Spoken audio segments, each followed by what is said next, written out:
Hey everyone, welcome back to Fred's Garage. Thanks for coming.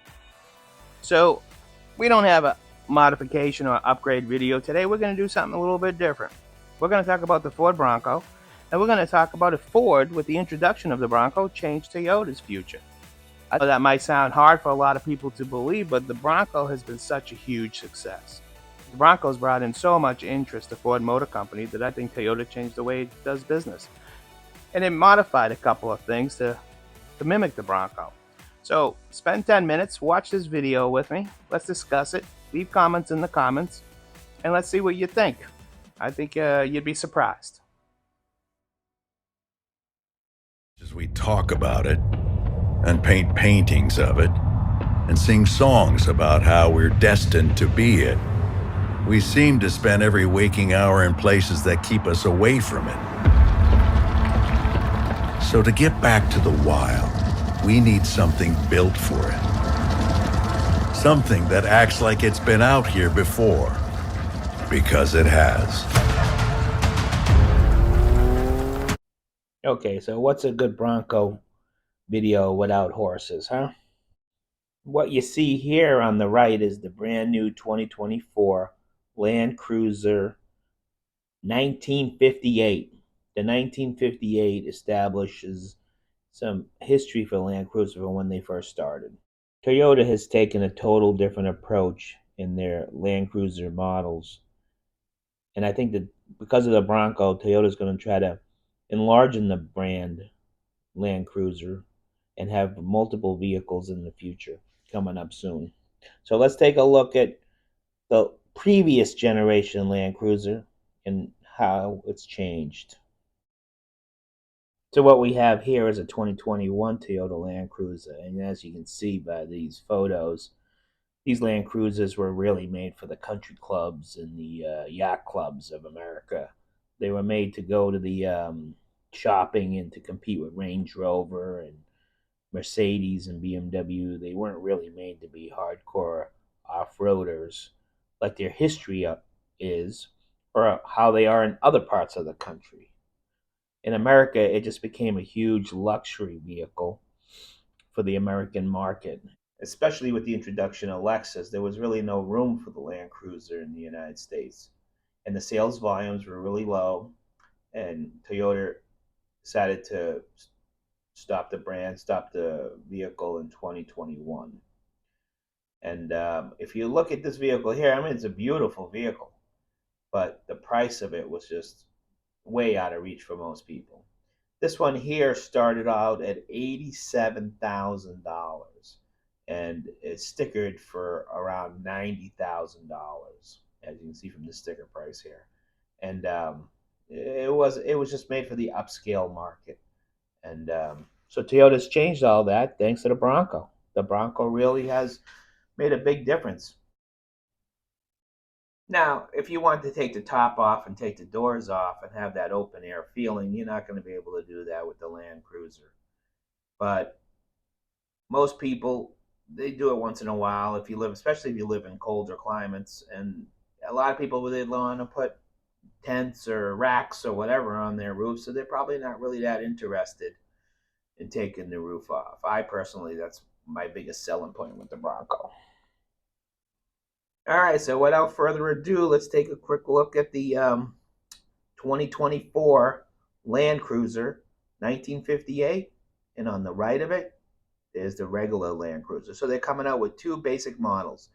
The one on the left is the 1958, which is the basically you can say the base model. It's going to have a cloth interior and it has a different front end. And then the one on the right is what they're going to call just a regular Land Cruiser.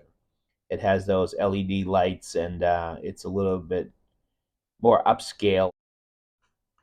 So the Land Cruiser 1958, the one on the left with the round headlights, is going to start in the mid 50s, so say around 55,000. That's basically the same starting price as a Bronco Badlands with a hardtop 2.7 engine. So it's right in the midst of fighting with that Bronco at the price range. And which goes to show you that Land Cruiser has dropped the price quite a bit from $87,000 starting price in the 2021 to 55,000 or so in the 2024. That's a huge change in the market. And what's really changed is if you look at the commercials for the Land Cruiser now, they basically mimic the Bronco. So here we go. Yeah, there's a lot of smoke and a lot of woods. Does this look like a Land Cruiser commercial from the past? Nope. This looks a lot like the Bronco commercial. And it's going through the mountains. Here's the Bronco commercial coming up. So here's the Bronco commercial from the introduction. And you can see the Bronco going over the rocks through the desert. And there's a lot of smoke and a lot of dust. Alrighty, so let's get back to the introduction to the Land Cruiser.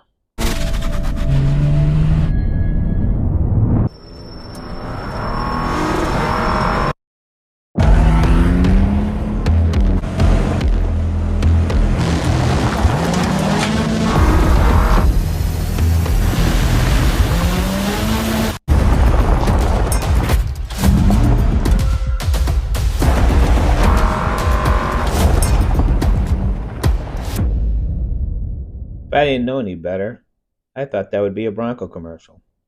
But I have to tell you, I got to give my hats off to Toyota. They did a great job in the styling of the new Land Cruiser. The front looks good. It looks tougher. It looks more off road.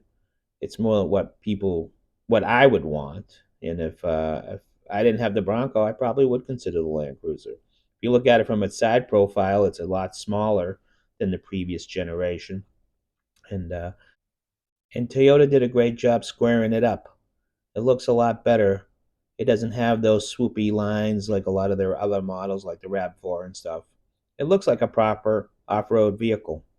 And I really like the way the front is. I like the old school Toyota nameplate on the grill.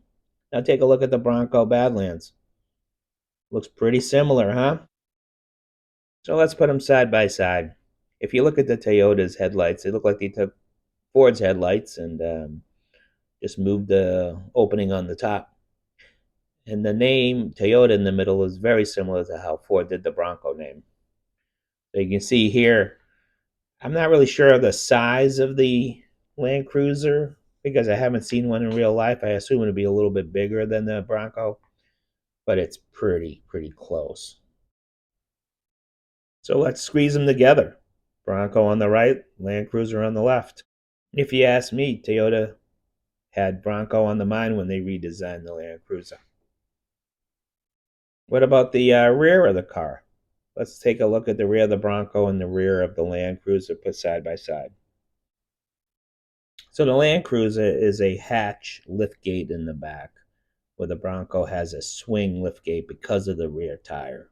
The Land Cruiser's tire is underneath. So let's squeeze them together and see how they match up.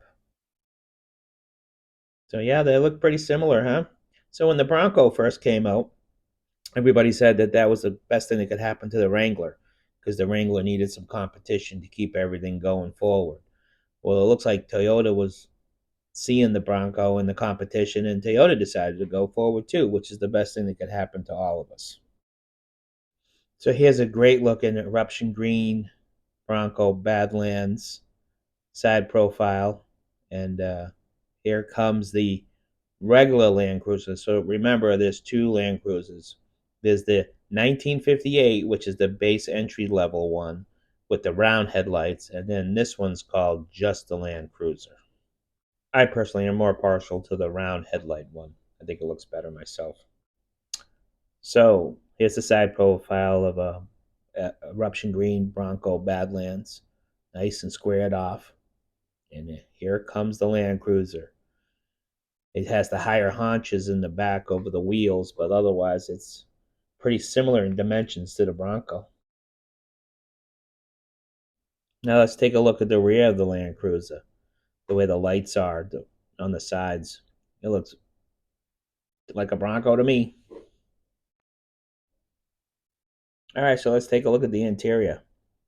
There's a lot of hard plastics. It's easy to clean. That's what you want. It's easy to take care of. If you didn't tell anybody, I think that interior could have been the Broncos interior. All right, so let's show you some Broncos in the wild, and then we'll follow that up with some Land Cruisers in the wild. and you tell me if you think it's pretty similar. Broncos. The Bronco family is built for all the things: speed to take you over more of it, and the tools to take on adventures while you're there. You need a Bronco, ever Bronco 4-door, and the built for capability, for adventure, for enjoying the open air, on the open road, in the parts of the world without posted speed limits. Because if something is going to be called a Bronco, it better be able to live up to that name.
All right, so that's just my little take on the Bronco and the Land Cruiser, and I think the Bronco is the best thing that happened to us car enthusiasts because it's going to make Jeep step up its game, and it's going to make Toyota step up its game, and Toyota's going to make Ford step up its game. So we have a lot to look forward to in the future. And then you add on some more hybrid technology and some more electric technology. The future looks great, man, as long as the prices are kept reasonable. Well, I hope you guys like this video. Please subscribe, hit the notification button, leave a comment, and tell me that you hate it. That's fine with me. But you guys have a great day, and we'll talk to you soon.